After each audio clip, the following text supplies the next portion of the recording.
A nossa história não passa de uma série de ocorrências incríveis. E todos nós podemos influenciá-la.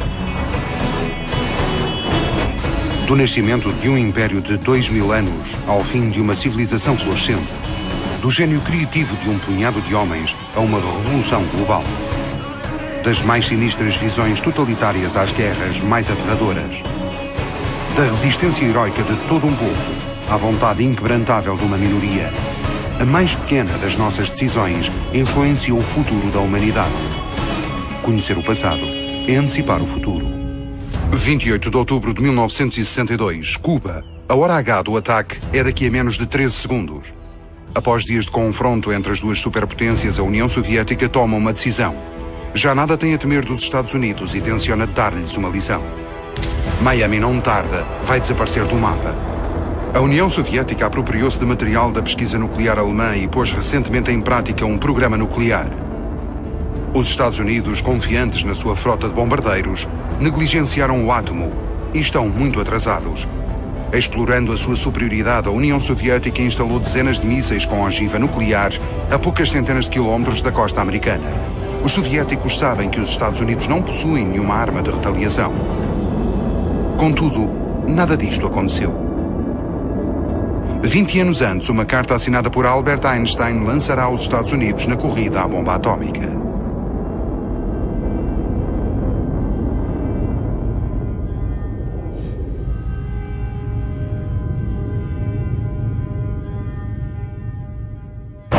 Com todo o secretismo, em abril de 1939, no despontar da Segunda Guerra Mundial, a Alemanha nazi lança o seu projeto Urânio. 2 de agosto de 1939, Albert Einstein, cientista famoso, assina uma carta endereçada ao presidente dos Estados Unidos. 6 de agosto de 1945, um bombardeiro B-29 americano larga uma bomba atómica sobre a cidade de Hiroshima. Estes 3 acontecimentos intimamente ligados são momentos essenciais do projeto Manhattan e porão cobro à Segunda Guerra Mundial. Alemanha, 28 de fevereiro de 1933. O Reichstag, sede do Parlamento Alemão. A meio da noite, alguns homens invadem o edifício e ateiam um incêndio. Recentemente nomeado chanceler, Adolf Hitler acusa os comunistas pelo incêndio e ilegaliza o partido. É a era das crises financeiras, da Alemanha nazi e da Segunda Guerra Mundial.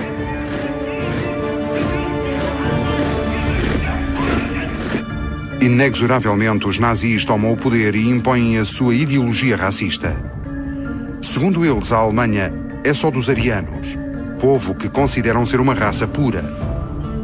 Os outros verão ser sonegadas as liberdades básicas. Seguem-se perseguições. Os que têm recursos para viajar fogem do país em busca de paragens mais acolhedoras.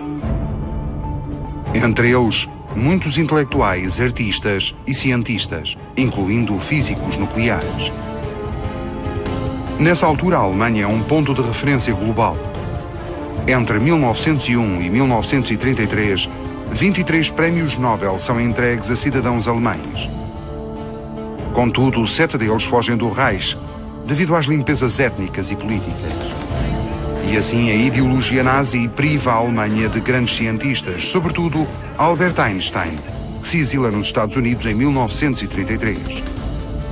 Em 1938 a situação intensifica-se.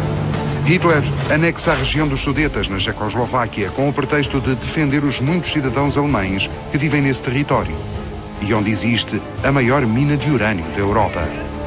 Hitler não se fica por aí e no ano seguinte invade a Baviera e a Morávia. Tais conquistas entregam-lhe todo o urânio armazenado em Praga. Os exércitos do Reich estão apostados em conquistar toda a Europa. Para impedirem que Hitler o faça, o Reino Unido e a França declaram guerra à Alemanha. É o começo da Segunda Guerra Mundial. Bem-vindos à história da humanidade. Aqui controlamos o tempo, analisamos e comparamos milhares de milhões de ocorrências que alteramos para reescrever a história sem cessar. Por exemplo, imaginemos que a Alemanha nazi tinha conseguido construir uma ou várias bombas atómicas em 1943. O seu emprego, de certo, teria tido um efeito psicológico arrasador e os alvos prioritários teriam sido cidades. Stalingrado, cidade russa e símbolo da primeira grande derrota da Alemanha, teria sido a primeira a ser varrida do mapa. Depois Moscovo e finalmente Londres. Até dá para imaginarmos um submarino modificado que chegasse ao porto de Nova Iorque com um minuto. O mundo teria ficado paralisado de espanto com o poder do Reich. Sem saber o número de bombas à disposição dos nazis, teria assinado imediatamente um cessar-fogo. A Alemanha teria ganhado a guerra. E o mundo, mergulhado numa guerra fria entre as duas superpotências, os Estados Unidos e o Terceiro Reich. O mundo seria hoje tragicamente diferente. Mas vejamos o rumo dos acontecimentos. A Segunda Guerra Mundial é aberta e total. Em todas as frentes, entre todos os povos, com todas as armas. Com a intenção de destruir os inimigos, cada campo põe todo o seu engenho ao serviço desse objetivo. Cada campo teme que o inimigo descubra a arma suprema. Os aliados sabem que a Alemanha tem um programa secreto de construção da bomba nuclear, o Projeto Urânio. Quando invadem a Noruega, os nazis tomam posse da única fábrica europeia capaz de produzir a água pesada indispensável à construção da bomba. Cientistas que fugiram da Alemanha estão convencidos de que os nazis estão perto do seu objetivo. O Reino Unido também tem um programa atómico, mas os seus recursos foram monopolizados para a defesa do país. Se os nazis conseguirem as bombas antes dos aliados, o destino da guerra fica traçado. Os resultados das pesquisas inglesas são enviados para os Estados Unidos, o único país capaz de rivalizar com a Alemanha em termos tecnológicos e financeiros. Contudo, do outro lado do Atlântico, a prioridade é manter-se longe do conflito. Não estão interessados numa bomba com poder hipotético, preferem armas convencionais. A 2 de agosto de 1939, Einstein, físico de renome mundial, assinou uma carta endereçada ao presidente dos Estados Unidos, Franklin Roosevelt.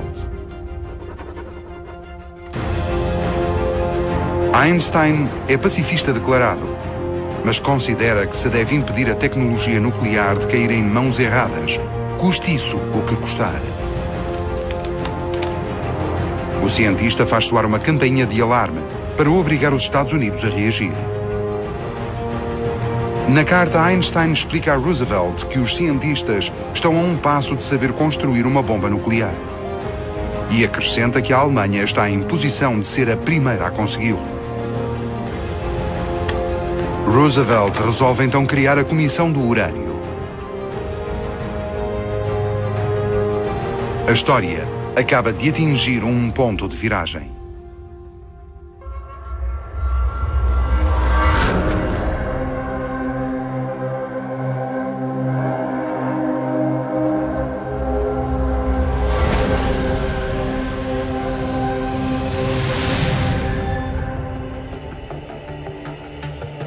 Acabamos de chegar a um ponto de viragem. Um ponto de viragem é um acontecimento muito importante, uma encruzilhada da história em que o mundo tanto pode pender para um lado como para o outro. Einstein acaba de alertar o presidente Roosevelt para o perigo que a bomba atómica representa nas mãos erradas. Roosevelt cria logo a Comissão do Urânio. O que teria acontecido se Einstein não tivesse assinado a carta? Podemos supor que o programa teria prosseguido, mas sem a mesma energia nem os mesmos recursos. Teria sido só mais um programa, entre outros. Quando a guerra chegasse ao fim, os Estados Unidos estariam muito longe de possuir uma bomba operacional. Os enormes custos justificados em tempo de guerra já não são em tempo de paz. O Congresso teria de certo cancelado o programa militar de emprego da energia nuclear no setor civil.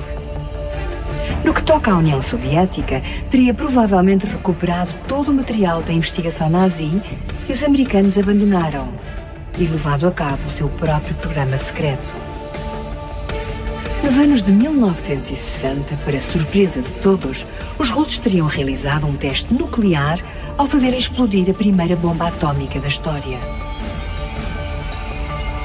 E aos Estados Unidos, restava-lhes calcular o atraso em que estavam. Os Estados Unidos, até então uma superpotência, teriam acordado num mundo dominado pela União Soviética.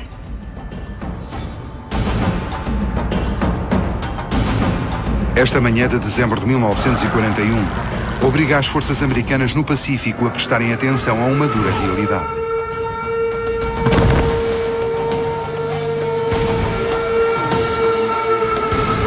Com este ataque surpresa a Pearl Harbor, o Império Nipónico acaba de declarar guerra aos Estados Unidos. O conflito torna-se planetário.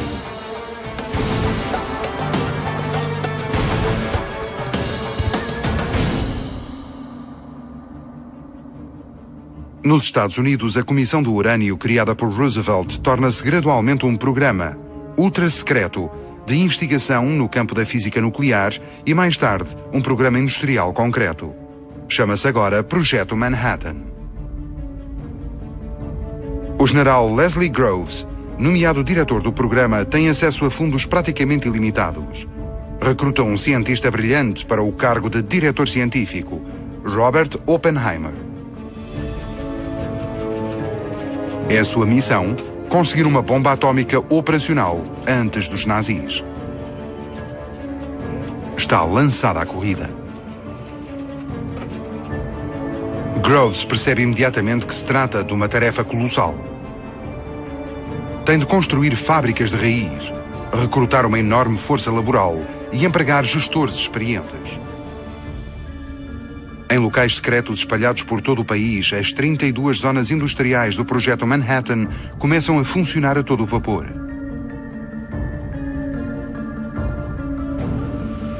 Em Oak Ridge, numa base com 13 km de largura e 27 de comprimento, produz-se urânio, o material explosivo da primeira bomba. Em Hanford, que nessa altura se torna a terceira maior cidade do estado de Washington, produz-se o plutónio da segunda bomba. Numa base muito bem protegida em Los Alamos, no meio do deserto, laboratórios de tecnologia de ponta produzem as bombas propriamente ditas. Com um orçamento equivalente a 26 mil milhões de dólares atuais, o Projeto Manhattan é incontestavelmente um dos maiores da Segunda Guerra Mundial. Mobiliza 130 mil pessoas, dirigidas e mantidas em segredo. O trabalho é muitíssimo compartimentado. Poucos são os que conhecem o objetivo final da operação. Faz-se tudo para que esse objetivo seja cumprido a tempo. Contudo, a 8 de maio de 1945, após resistência feroz, a Alemanha rende-se.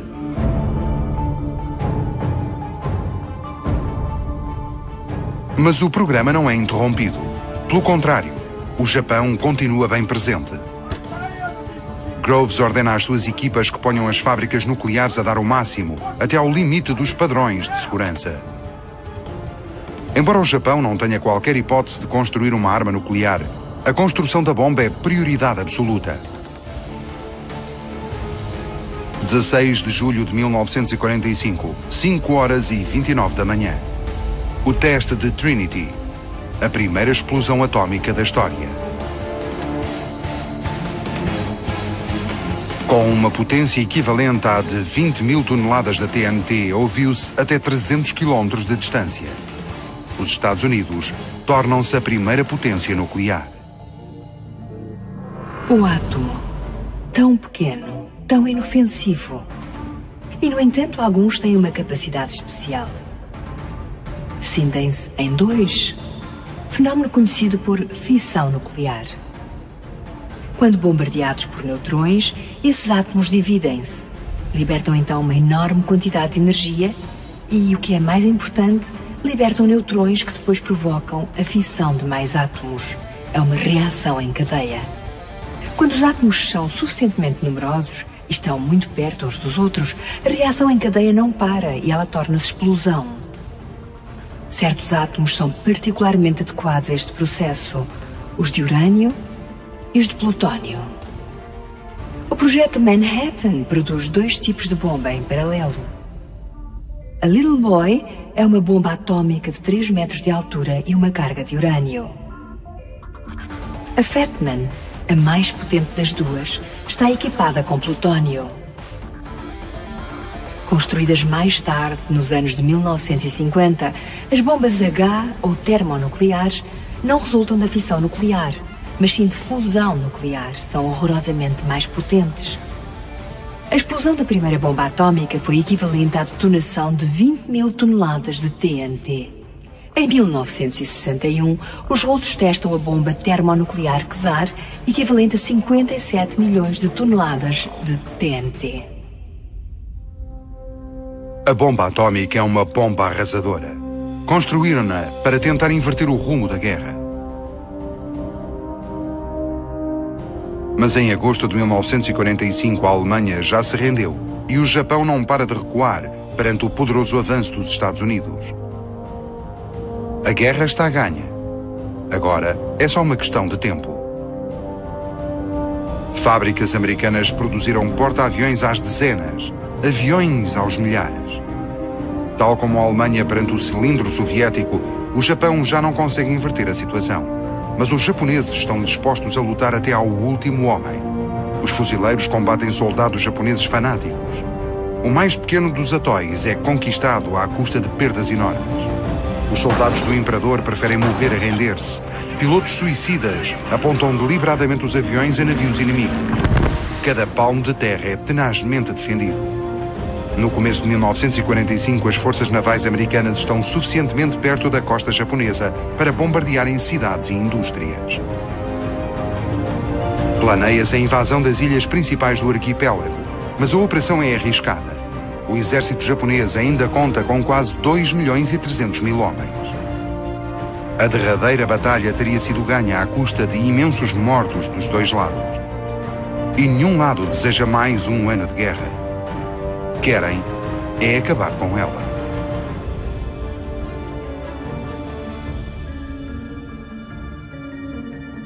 A intenção é quebrar a vontade do Japão resistir, de modo a atingi-lo psicologicamente e obrigá-lo a render-se. A arma atômica parece uma ótima solução. Truman substituiu Roosevelt na presidência. Tem várias opções. Largar as 2 bombas numa região desabitada para mostrar ao Japão o poder que possui, ou atingir uma cidade no seguimento de um ultimato não cumprido. Não se adota nenhuma destas soluções. Os Estados Unidos só têm 2 bombas, nem se põe sequer a hipótese de as desperdiçar. E não se gastam milhares de milhões de dólares para se rebentar com um ermo. A 24 de julho, Truman assina a ordem de execução dos ataques nucleares. A 26 de julho, o Japão recebe o derradeiro ultimato, mas os japoneses hesitam. Por um lado, os americanos querem impor-lhes uma rendição incondicional. Por outro, os soviéticos talvez lhes permitam salvar a honra. Precisam de ganhar tempo. Os americanos tomam essa hesitação por recusa. Vão poder demonstrar perante o mundo o seu novo tipo de poder. A morte desce dos céus. A Little Boy pesa 4,5 toneladas. Precisa de um bombardeiro pesado para a transportar. Chamaram o B-29, escolhido para a missão Enola Gay. Por motivos de segurança, a bomba de 16 quilotoneladas só é armada em pleno voo. E o avião não pode descer a menos de 9.000 metros. Às 8 horas, 15 minutos e 17 segundos, larga-se a bomba sobre Hiroshima e os seus 350.000 habitantes. A bomba demora 43 segundos a cair. E o avião tem de aproveitar esse tempo para se afastar pelo menos 13 km. Só assim escapa à explosão. 600 metros acima do solo, os sensores de pressão de Little Boy disparam os explosivos convencionais que originam a reação nuclear em cadeia. Um clarão gigantesco cega todos os que olham para ele sem proteção. Tudo se desintegra num raio pouco superior a 3 km. No epicentro, a temperatura atinge os 6.000 graus, destruindo tudo em redor. Logo após a explosão, o calor dilata o ar e causa um aumento enorme da pressão atmosférica, um sopro potentíssimo que tudo varre a 800 km por hora. A pressão atmosférica no centro cai a pique num ápice, o que inverte logo a seguir o sentido do vento. O cogumelo que suga poeiras e detritos começa a erguer-se e atinge 15.000 metros de altitude. Está carregado de poeiras radioativas que caem depois sob a forma de chuva negra por cima dos sobreviventes. Logo no primeiro segundo morrem 70.000 pessoas. Nos meses que se seguem, esse número aumenta para 140.000. A cidade é varrida do mapa. Hiroshima já não existe. Mesmo assim, o Japão não se rende. 3 dias depois, é largada a segunda bomba nuclear em Nagasaki. O cálculo dos americanos estava correto. Matar mais de 100.000 civis com 2 bombas intimidou o Japão, ao ponto de ele resolver aceitar o inevitável. A 15 de agosto de 1945, o Império Nipónico rende-se aos americanos.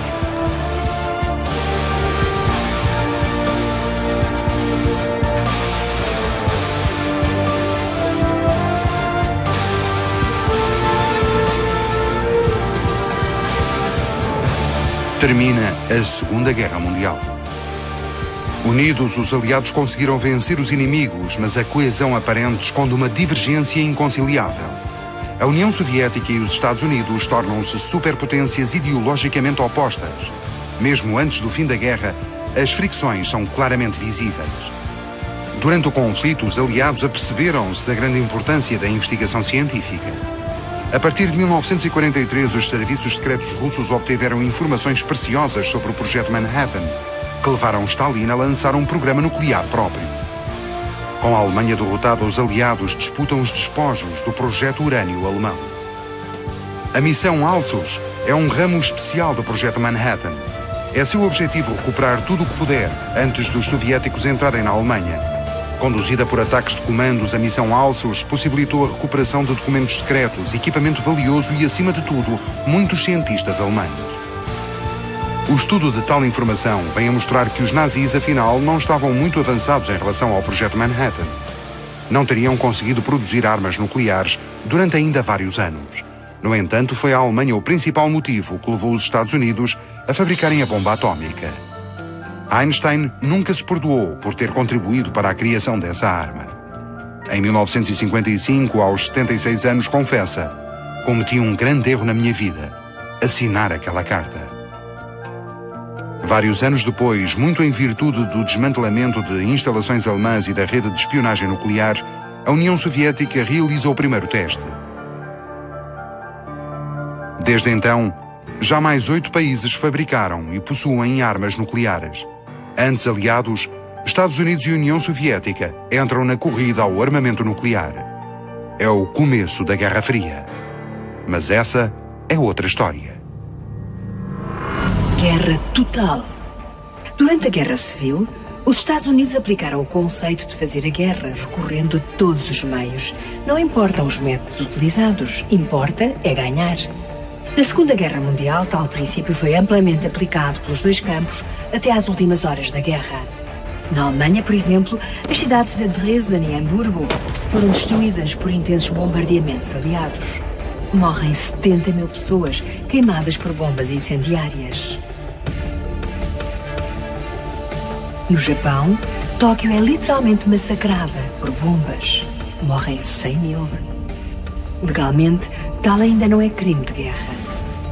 Temos de esperar pela 4ª Convenção de Genebra, em 1949, para ver os civis protegidos por lei em tempo de guerra. Custa saber o que teriam sido capazes os nazis se tivessem conseguido a bomba. Felizmente, o fanatismo de Hitler levou à sua própria destruição. Mas no fim, a história deu-nos uma grande lição. Sejam quais forem as mãos que as detenham, essas armas de destruição maciça são terrivelmente perigosas e têm de ser controladas. Einstein não desejou Hiroshima. Quis simplesmente evitar um apocalipse. E de facto, a humanidade ainda cá está.